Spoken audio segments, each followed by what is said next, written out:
क्या आपने कभी सोचा है कि जिस सोने की लंका के लिए रावण ने अपने पूरे कुल की आहुति दे दी, उसे श्री राम ने एक पल में किसी और को क्यों सौंप दिया?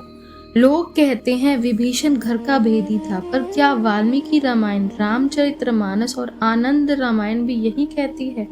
आज के इस महा एपिसोड में हम केवल राज्य अभिषेक की कहानी नहीं सुनेंगे, बल्कि हम उस इंटरनल पॉलिटिक्स और डिवाइन डिप्लोमेसी को डिकोड करेंगे जिसे आज तक दुनिया समझ नहीं पाई। तैयार हो जाइए एक ऐसी यात्रा के लिए जहां हम तर्क और तथ्यों के साथ इतिहास की सबसे बड़ी पावरशिप का विश्लेषण करेंगे। सर्ग 112, श्री राम का लक्ष्मण को आदेश देना। वाल्मीकि जी ने कहा, श्री राम को मर्यादा पुरुषोत्तम के साथ साथ एक महान रणनीतिज्ञ दिखाया है। श्री राम जानते थे कि जीत के बाद अराजकता सबसे बड़ी दुश्मन होती है।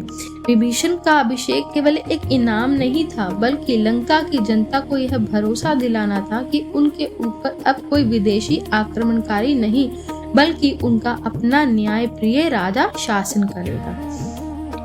सकुचि दीन रघुनाथ वाली चौपाई का भाव तुलसीदास जी यहाँ एक अलग ही तर्क देते हैं। यहाँ वाल्मीकि जी नीति की बात करते हैं, तुलसीदास जी प्रेम की बात करते हैं। श्री राम को संकोच हो रहा है, क्यों?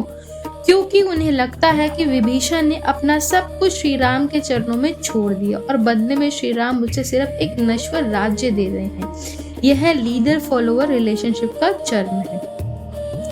समुद्र जल से अभिषेक और अमृत का वरदान। आनंद रामायण हमें सूक्ष्म विवरण देती है। यहाँ अभिषेक केवल तिलक नहीं, बल्कि लंका की नेगेटिव एनर्जीज को शुद्ध करने का एक अनुष्ठान है। विभीषण को 7 चिरंजीवियों में शामिल करना यह सिद्ध करता है कि धर्म की राह पर चलने वाले का नाम मिटाया नहीं जा सकता। विभीषण गद्दार थे या क्रांतिकारी? अगर वे रावण का साथ देते तो क्या लंका बचती? नहीं, विभीषण ने मिट्टी की बजाय मूल्यों को चुना। श्री राम का लंका में प्रवेश न करना उनके 14 वर्ष के वनवास के अनुपालन का सबसे बड़ा प्रमाण है। अगर आप श्री राम की जगह होते तो क्या आप सोने की लंका छोड़ पाते?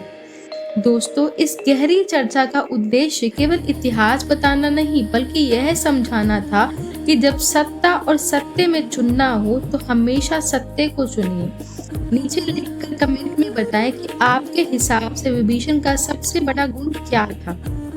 सब्सक्राइब करें यदि आप चाहते हैं कि देश 78 में सीता जी की अग्नि परीक्षा पर इसी तरह का कंपैरेटिव एनालिसिस लेकर आए। तो अभी सब्सक्राइब कीजिए सनातन का प्रचार चैनल। यह वीडियो उन लोगों तक पहुंचाए जो रामायण को केवल एक कहानी समझते हैं, उन्हें इसका तर्क समझने दें। सनातन का प्रचार चैनल को सब्सक्राइब कीजिए। प्रेम से कहिए जय श्री राम।